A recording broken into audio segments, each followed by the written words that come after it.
So you also had experiences with Proof though too, right? Because Proof did the Blaze battle. My God, man, RP Proof, man. Last time I seen Proof, he asked me about PH. That's crazy. Yeah, like I said, all of that is around the same time. That I met Proof either the same year or the year after I had already met him. But me and Proof got cool quick though. I'm not gonna say me and him ever became friends or nothing like that. Like respect doing all that, but that's that wasn't my. I can't call a nigga on the phone and no shit like that. Some of my people can't. That was Proof's personality, right? Proof was more social like that. Right. Proof was out. Proof reminded me.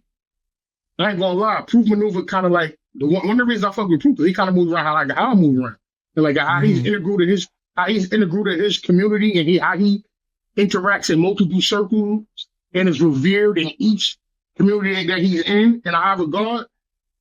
I see a lot of similarities with both of us. You know what I mean? I see a lot of similarities. You know what I mean? But like I said, those guys is, Proof M, those guys are a little older than me. You know what I mean? So watching them, like I said, I came in the game young. I'm just watching motherfuckers. You know what I mean?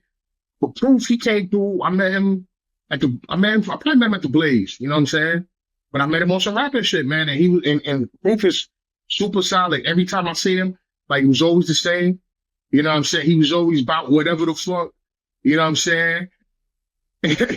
and like he was so authentic, bro, and so inviting. Like I said, it reminded me of myself in a lot of ways because, like, yo, if you got the talent and you dope, I'm gonna link you with this person. I'm gonna tie this together. We're gonna make something happen. You know what I'm saying? And Proof was the man in a lot of different communities. You know what I'm saying? And he was like the backbone to a lot of shit people don't understand. You know what I mean? Well, Proof, that's my guy, man. RP to the bro, man. You know what I'm saying? And that lineage kept me tapped in with, the Marv Ones and the Quest McCody's. It goes down to Calico and all of that because, Marv and Quest was Proof. They, you know what I mean? That's Proof. That's Proof. Those are Proof guys. Those are Proof little homies and shit. That's not saying little homies to me, but his little homies. You know what I mean? Those are Proof guys, and those are my brothers. So like that lineage is still the lineage of an affiliation still kind of lasts to this day. Marv, Quest, Calico, you feel me?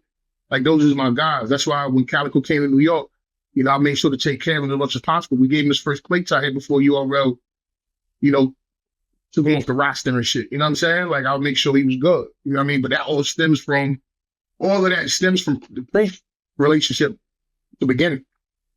Mm-hmm. Can you talk about the battle that Proof had with the female? He battled. Yo, you got the Blaze magazine right here with they had the Blaze. They had the okay, because there's a y'all can't see. There's a stack of there's a little bookshelf with mad hip hop magazines. Said I was trying to see if the Blaze magazine was there with Proof battled. I don't remember the girl's name. Anyway, he battled. It was at Tramps. There was another club that used to exist in New York City. And the Blaze battle was popular, and Proof battled a girl. Don't remember her name. But long story short, he smoked her.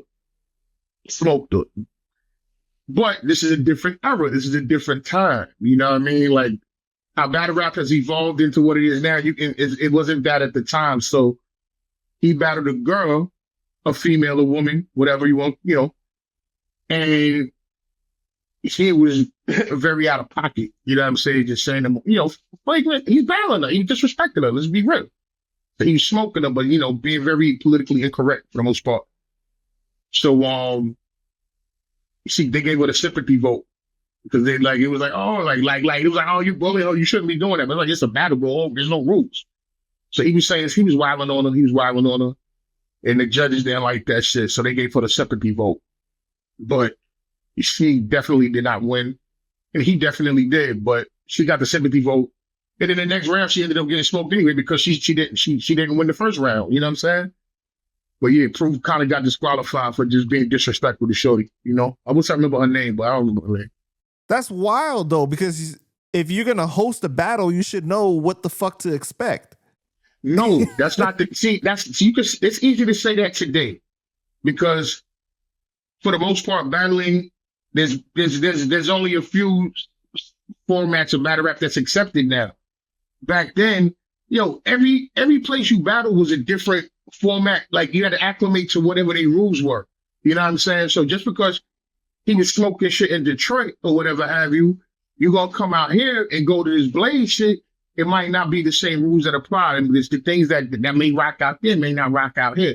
Every place was different. You know what I'm saying? So at that time, it wasn't really accepted like that.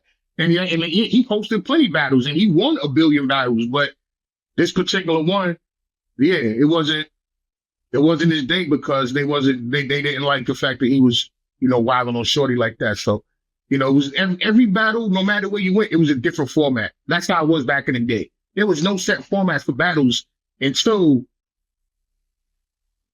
2000 something.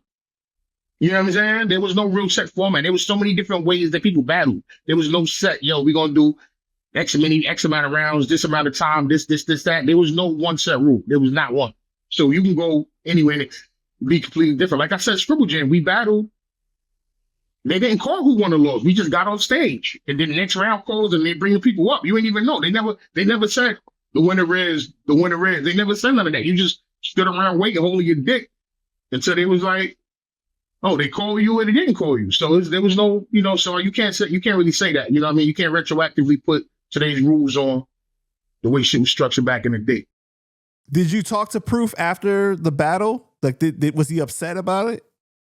Did I talk to him after the battle? I spoke to him plenty of times, but that day I don't remember.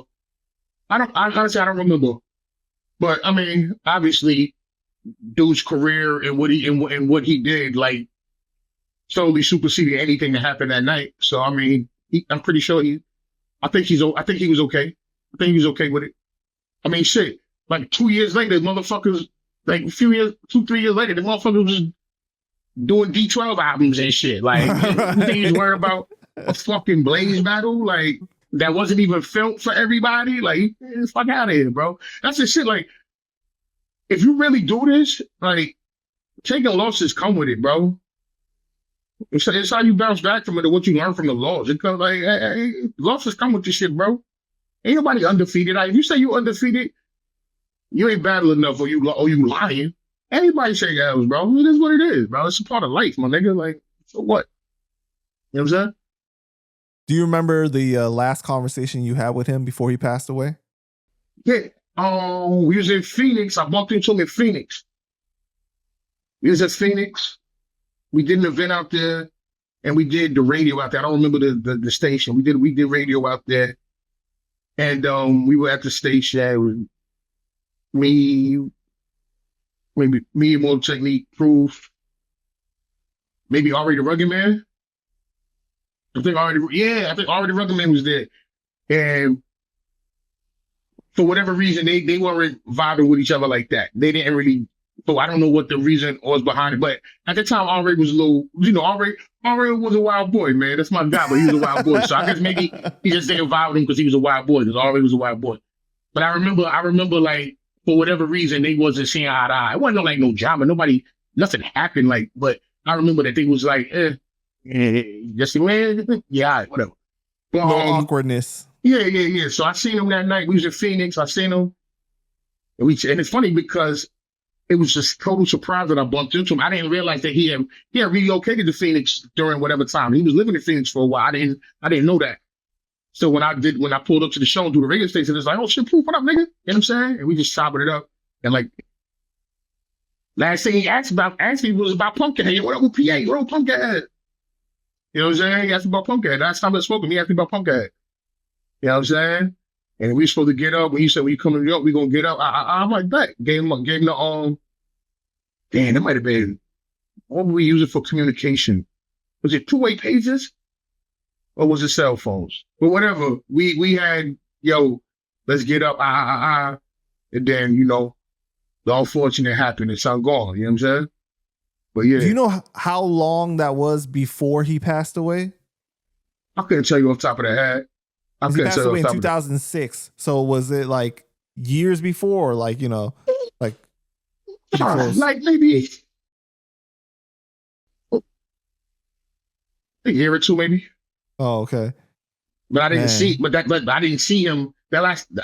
I didn't see him after that time. Now, we communicated a little bit after that, but I ain't seen him after that time. But he got, he met his untimely demise. You know what I mean? Right. Another unfortunate situation, man. Well, rest in peace to Proof, man. Yeah, man. His son doing his numbers right now. So shout to his son, man. Yeah, he doing this thing right now too, for sure. Yeah.